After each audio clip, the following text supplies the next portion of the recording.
This is my Thumpstar TSC 125.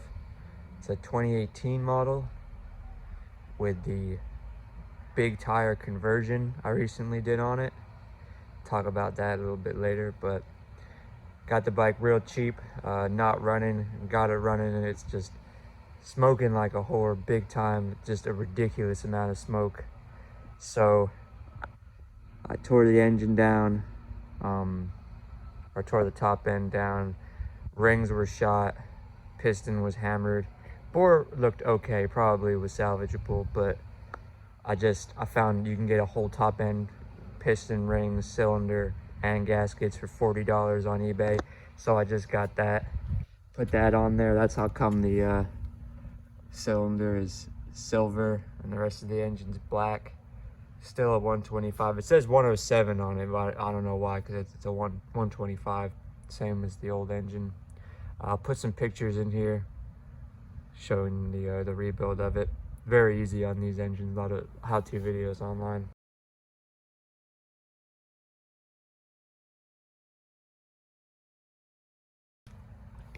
So I had to do that. Front brake didn't work. I had to bleed that up. I think that's about it. It was in pretty good shape otherwise. And it had these little tires. I'll put that there for size comparison purposes. These little tires on it, 14 and 12 are the original tires.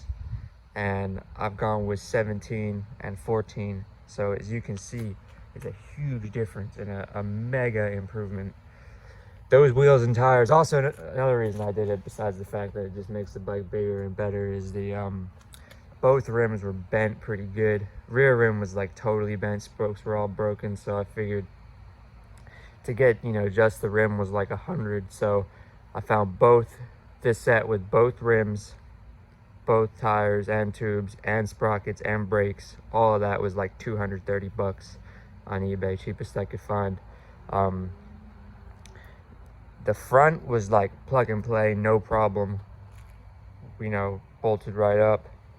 The rear, I had to do some modification.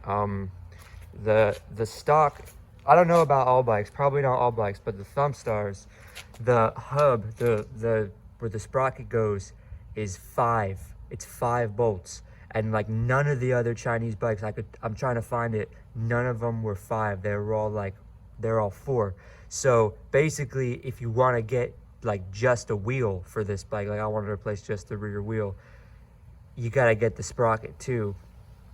You know what I mean? The brakes are interchangeable. Like the old brakes would have worked, but I just got the whole set with the sprockets and the brakes and everything. The old spacers also did not work. There's spacers on either side, so I just ordered like a generic set of like a spindle or axle, whatever they call it, and the spacers on that worked good. Another kind of issue is there's like no clearance between the tire and the swing arm there. I mean, there's like a little bit, there's enough, you know what I mean? But if you had a new chain, you can see where the adjustment's at. If you had a new chain, it should be tight,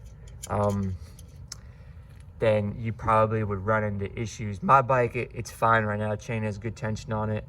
Also, to do the fact that I put a 17 tooth engine sprocket on there as opposed to 15 tooth. Even with 17 tooth sprocket, it still has plenty of torque and like winds up good in 4th gear. Like they're super lowly geared from the factory, these bikes. Definitely putting a higher gearing on it is better. But anyway, yeah, so that may be an issue further on, but if I do run into an issue, I can put a smaller tire on it and still use that wheel. But it's a huge improvement with these big wheels. Makes it look like a totally different bike. I'm gonna put a picture in right now, show you what it used to look like.